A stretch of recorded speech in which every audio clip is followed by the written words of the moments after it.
মফস্বল শহরগুলোতে নাকি ঢাকা শহরের চাইতে ভালো পড়াশোনা হয়। এই কথাটা আমি প্রায় অনেকের থেকেই শুনি। যখন আমি স্টুডেন্ট ছিলাম তখনও শুনতাম, আর এখন যখন জব করি তখনও শুনি।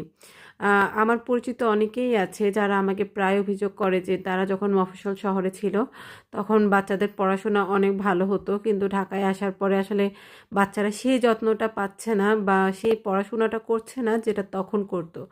তো আমি আমার অভিজ্ঞতা থেকে বা আমার একজন শিক্ষক হিসাবে যতটুকু মনে হয় যে এই পিছনে আসলে সবচেয়ে বড় রিজন হচ্ছে যে বাচ্চাদের জ্যামে দীর্ঘক্ষণ বসে থাকা। দীর্ঘক্ষণ জ্যামে বসে থাকলে আসলে বাসায় ফিরে এমনিতেও আর পড়াশোনা করতে মন চায় কিনা বাচ্চাদের আমি জানি না, কিন্তু মফস্বল শহরটাতে এই সমস্যা নেই। বাচ্চাদের আসলে জ্যামে বসে থাকতে হয় না, বাসায় সঠিক টাইমে যায়, খাওয়া দাওয়া করে ঘুমায়, এরপর পড়তে বসে। তো আমার কাছে তো এটাই মেন রিজন মনে হয়, কারণ ঢাকায় তো অবশ্যই ভালো স্কুল হবে,